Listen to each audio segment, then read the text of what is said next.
Hi, my name is Tyler Foster, and I am here to bring you to the finish line of the last section of biochemistry, the metabolism section. Now, Jeff did a great job in teaching the first sections of biochemistry, but honestly, those are the flat and dull portions. Now, this is where all the magic happens, in the metabolism section.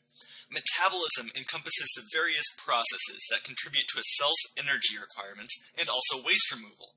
Now, this involves the creation and interconversion between four classes of biomolecules: the carbohydrates, the lipids, the proteins, and the nucleic acids.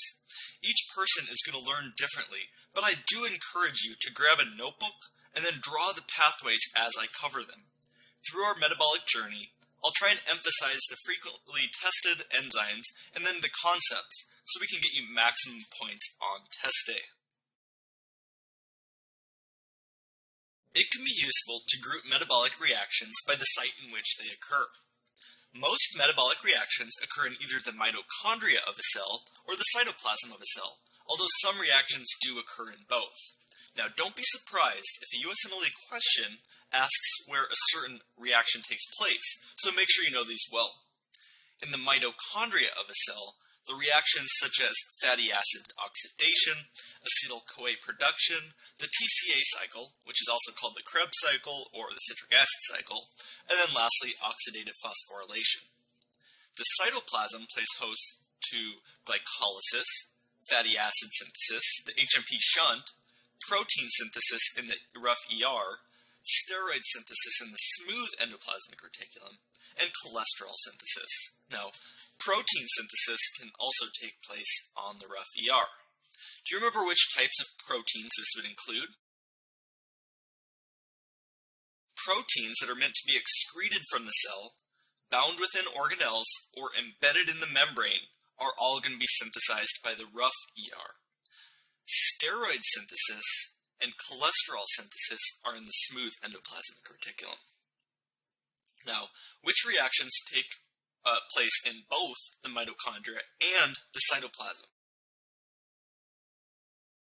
This includes heme synthesis, the urea cycle, and gluconeogenesis. An easy way to remember that is it takes two to hug. Now, by the way, do you remember what vitamin is required for heme synthesis? That would be vitamin B6, pyridoxine, which is used to convert succinyl-CoA and glycine into aminolevulinic acid, the first step in making heme. Let's already do a flash quiz here. Let's see how well you're paying attention. Glycolysis occurs in the blank, whereas the Krebs cycle occurs in the blank.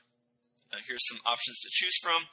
It's a 50-50% chance, so even if you have no clue what's going on, you have a 25% chance of randomly guessing this correctly. But hopefully you've been paying attention in the first slide there, so you know what's going on, you know the answer. You are going to get a 100% here. It's important to know where these two pathways occur. Now, glycolysis is going to occur in the cytoplasm of the cell, whereas the Krebs cycle is going to occur in the mitochondria. And then we'll take a look at these reactions in just a little bit. Now let's move on to enzyme terminology. Before I introduce a whole bunch of specific enzyme names, I do find it useful to learn some terminology first. The name and function of an enzyme are most often related.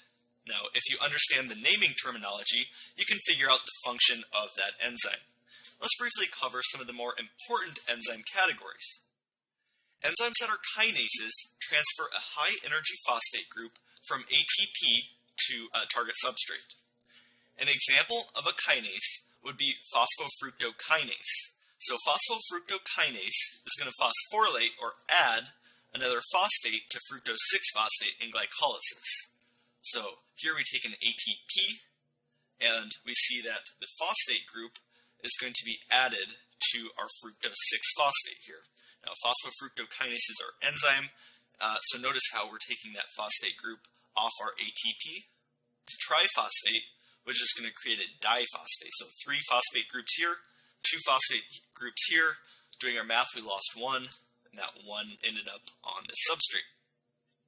Alright, so notice how the phosphate group is taken from ATP and moved to the 1-carbon of the fructose 6-phosphate molecule. Now, what do you predict a phosphorylase does?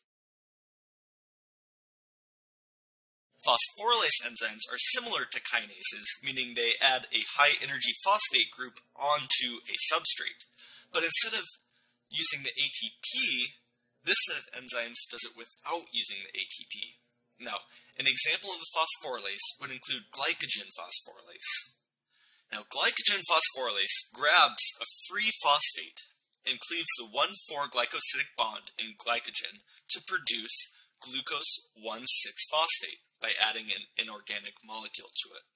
So here we'll see a glycogen chain. We take a free phosphate and we add it to our chain, which releases a glucose here using the enzyme glycogen phosphorylase. So here we see one of those glucose molecules being kind of cleaved off. Phosphatase enzymes are the opposite of kinases and phosphorylases. Phosphatases, like fructose 1,6-bisphosphatase, is going to remove a phosphate group from a substrate. Fructose 1,6-bisphosphatase converts fructose 1,6-bisphosphate into a 1-phosphate molecule, the fructose 6-phosphate product. So here we saw the substrate with 2 phosphates, so one was here, and let's see if we can make that go again there. We lost a phosphate, and now we're left with a fructose 6-phosphate molecule. So after enzymatic removal, the product only has 1 phosphate group here.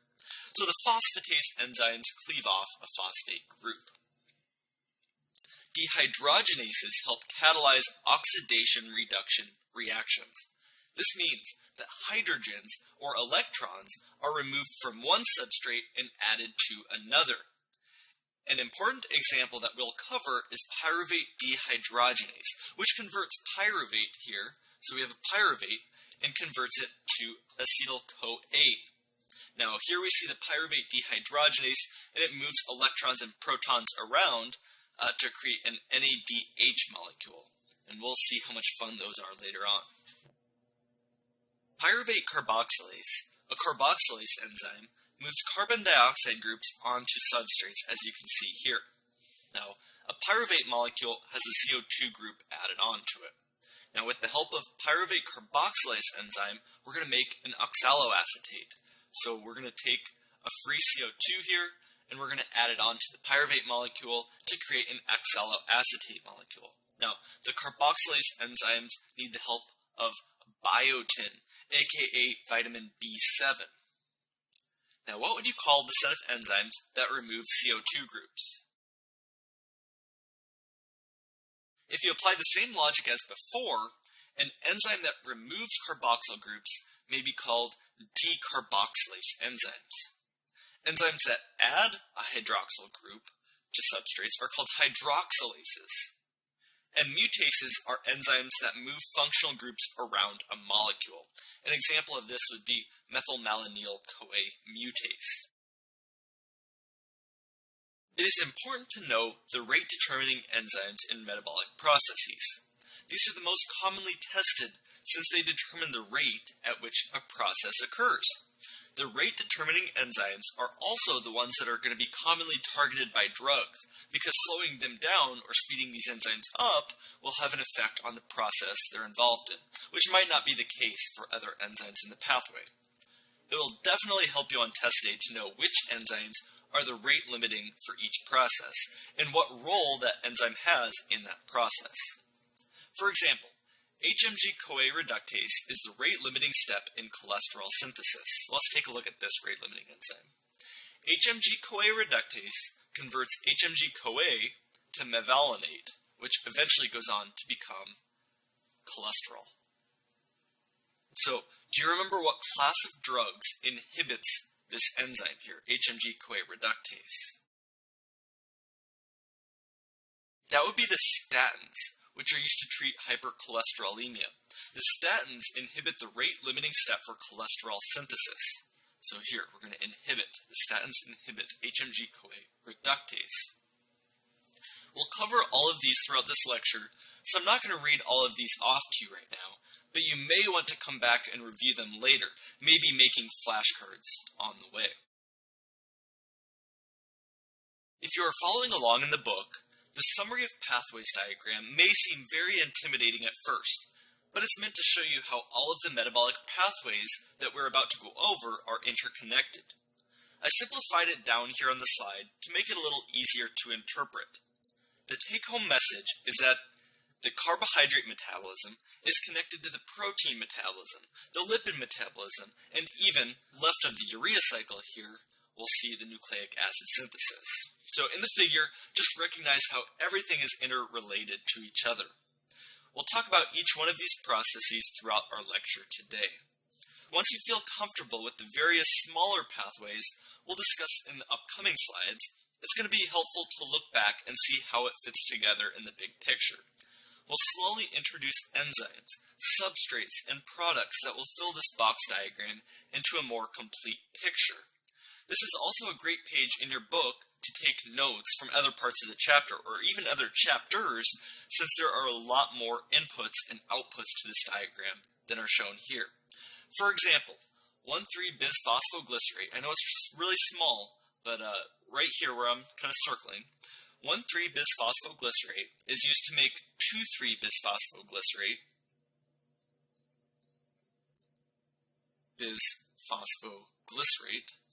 which is used in erythrocytes, red blood cells, to reduce the affinity of hemoglobin to oxygen, but this will all be discussed later in the respiratory chapter in more detail. But just notice how it's not included here in this mega pathway. Also, fatty acids are broken down into acyl-CoA, which are transported using the carnitine shuttle to the mitochondria, where they're converted to acetyl-CoA, which can then enter the TCA cycle. Now, as you study, you'll probably find a lot more things to add to this page. For now, just don't feel like you need to memorize this all at once before moving on. Just realize that this diagram in the book should make things a little easier later on down the road after we break each pathway down. We'll start to deconstruct that elaborate metabolic diagram by first talking about energy production. What is the main energy molecule the body needs? Hopefully you've heard of adenosine triphosphate, or ATP, which is going to store energy via high energy phosphate bonds. The body has multiple processes to create ATP depending on whether oxygen is present or not. So is O2 present or is it not? When oxygen is present, it's called aerobic metabolism, and when it's absent, it's called anaerobic metabolism. Aerobic metabolism takes place in both the cytoplasm and the mitochondria, where oxygen is the final electron acceptor. Aerobic metabolism of glucose can produce 32 ATP molecules via the malate aspartate shuttle found in the heart and the liver. Now, this shuttle transports NADH electrons gathered in the cytoplasm to the mitochondrial NADH acceptor, which can produce 3 molecules of ATP per NADH. So each NADH can produce 3 molecules of ATP. Only 30 molecules of ATP are produced when the glycerol 3-phosphate shuttle is used in the muscle. Now, the difference in the shuttle is that it transports NADH electrons from the cytoplasm to the mitochondrial FADH2 acceptor, which can only produce 2 molecules of ATP per NADH. So, anaerobic ATP production takes place only in the cytoplasm, and this does not require oxygen. It produces only a net of 2 molecules ATP per molecule of glucose, so only 4 total ATP produced per molecule of glucose. ATP can be hydrolyzed in otherwise energetically unfavorable reactions that would not occur spontaneously to provide the necessary energy for this reaction to occur. So let's do a flash quiz here. 25-year-old runner is exercising to the point of requiring anaerobic glycolysis, so she's working out pretty hard. How many ATP per glucose molecule does she produce? In the case of anaerobic metabolism, only 2 molecules of ATP are produced for every molecule of glucose consumed. This is dramatically less than the 32 ATP produced by the malate aspartate shuttle. So notice how I said net of 2 ATP. A total of 4 ATP are produced, but as we'll see later on, we need to input some ATP to get out some ATP. It's kind of like an investment.